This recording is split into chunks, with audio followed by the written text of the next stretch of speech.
Jauh juga nak buat apa tu nak. Ilmu merokan ngah bingung bak sulhi kadim yan dengan tanjiziah ni. Mana mau? No.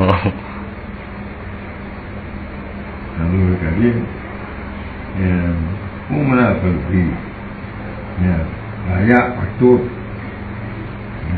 kadim yang tidak wahai kalau nak tayung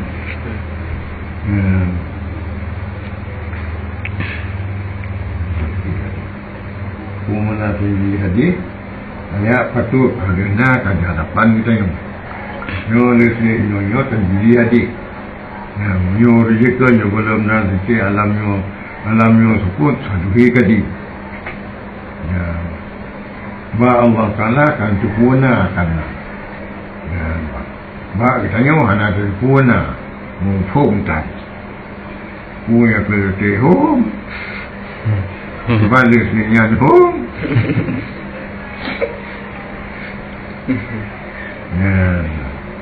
ya itu selalu tu tu dalam selawat dalam keraya kat yang mesti bawa tikungan jalan kai kudung kat yang wiraya jadi nampak betul nampak ulang